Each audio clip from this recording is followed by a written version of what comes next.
Boxing, myself and Owen, we're here reacting to the unanimous decision victory. Peter McGrail over RHYS Edwards taking place on this Riddier card, super card, obviously with Fury and Usyk heading. Before we go into reactions, I'd just like to say, like and subscribe to obviously the content. Let us know in the comments also what you thought of the fight, and we'll engage with those separately. But Owen, lovely to speak to you. First and foremost, obviously we've seen the fight there. Bit of drama, I suppose. Some people thinking it maybe went on longer than they were expecting. That RHYS Evans put up a better fight than they were expecting. What's your initial thoughts of that fight, please? Yeah, no, exactly what you just said there. I said it myself before first couple of rounds. McGrail looked levels above, but that was possibly the game plan. I don't think Edwards threw too much in the first couple, and as soon as obviously the head clash caused the cut, I think the tide not necessarily turned, but Edwards started picking up rounds. I think the confidence was evident, even with his eyes shutting over. I pointed it out, sat watching with my old man, that when they were pressing down on it, he almost looked like he didn't want to be there. But McGrail, he disappointed me there. I'll be honest. I expected a lot more.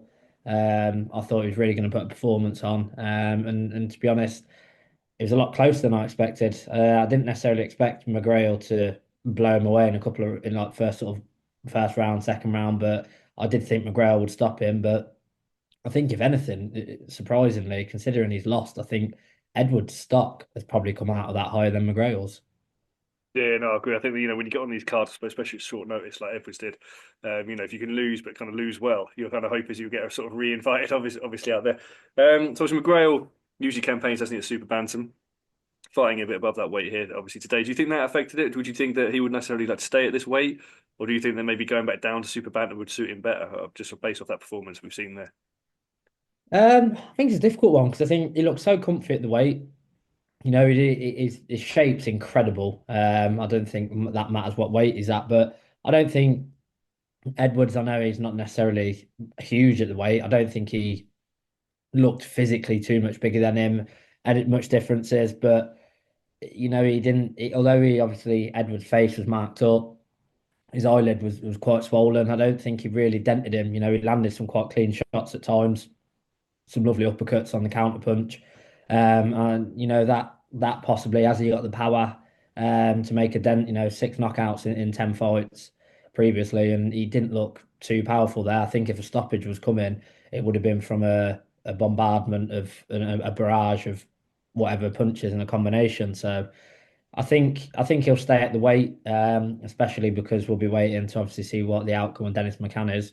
And obviously once those B samples come back, and then we'll go forward from there. So if the McCann fight isn't there, possibly go back down. But yeah, the power certainly did look don't know if it's to say an issue because it's his first fight there, but it didn't look to carry it with him. Let me just pick you up on that. Obviously, you mentioned Dennis McCann. We might have a comment on that. Obviously due to fight Peter McGrail. So, based off that performance, do you think, would you think McCann would obviously have beaten him there? Obviously, like you say, taking the controversy aside, do you reckon McCann would have prevailed there, or do you think McGrail may be a bit complacent in this performance here as well, and a bit, kind of switched off, having obviously seen what happened with Dennis McCann? I think there's definitely an element probably that um, Peter McGrail thought he was just going to breeze through RHYS Edwards. I think he's probably thought of potentially fought a high level of competition. I was supposed to be fighting Dennis McCann. Edwards and Brad Foster had a bit of a barnstormer with controversy over the result. And obviously, Peter McGrail absolutely blasted through Brad Foster in 2 rounds.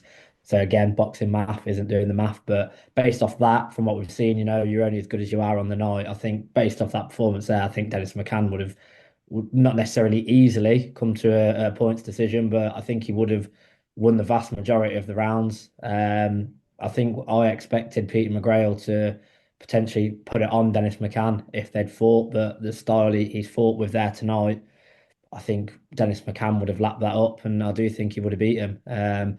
That fight, hopefully, we don't like to see fighters test positive. Hopefully, it was a genuine case of, contamination or, whatever they can make of an excuse nowadays. But I do still want to see that fight. But to be honest, based off that, I think it's a fairly easy night's work for Dennis McCann. And just to point out, I initially was backing Dennis McCann, but gradually began to side with Peter McGrail and was backing Peter McGrail. And after that, I think I should have just stuck with my initial thoughts. Okay, no, I think okay, let's take McCann aside. As I was finished on this video, so we could talk about a little bit about the weights and I suppose the British interest we've got in there. Because obviously you've got down at the super bantamweight, you've got obviously like Liam Davis, I suppose, Shabazz Masood, obviously down there, and then obviously up at feather. We're not going to mention Nick Ball. Obviously, that's a bit away before Pete McGrail sort of fights for sort of world honours. But other names here around there, sort of even Isaac Lowe, he's obviously featuring on the card and that tonight.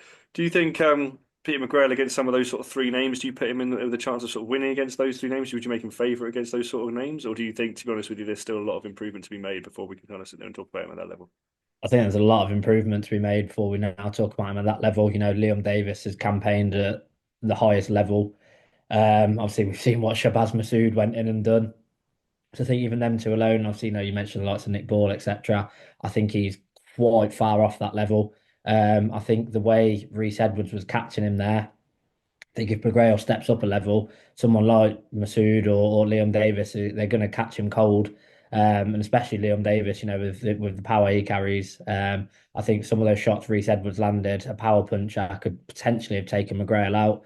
You know, we've seen what happened when he fought, I'd say it, Jericho Quinn, however you say it. You know, obviously when caught him cold, dropped him three times, McGrail did, and then got caught cold. So I think that could definitely be the case. You know, he is a bit of a counter puncher, so I think on that performance there, I think Shabazz Masood would dance around him, and it wouldn't be competitive at all.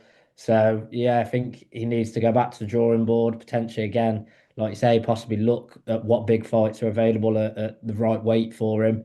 And yeah, I think for a big night on a card like this, it wasn't the best performance from Peter McGrail, and there's definitely a lot to work on back in the gym. Yeah, no, I agree with you actually. I think it'll be interesting to see sort of where he goes the next sort of year, I suppose 18 months, whether that McCann fight will kind of happen. I suppose judging on this performance again, was it complacency? We need probably a bigger win, maybe a sort of stepping stone win before we even sort of talk about him really going in and winning sort of titles. But Owen, thank you very much for your time. Obviously reflecting on that on the Pete McGrail beating Rhys Edwards there, obviously on the Rydia card. Obviously we'll have other content coming up obviously on the channel, other reaction videos, and obviously the big one taking place later tonight as well. But thank you very much, guys. As always, let us know what you think in the comments, like, subscribe, and interact, and all those good things. Thank you very much for watching, and Owen, as always, thank you very much for joining me. Pleasure as always, my friend.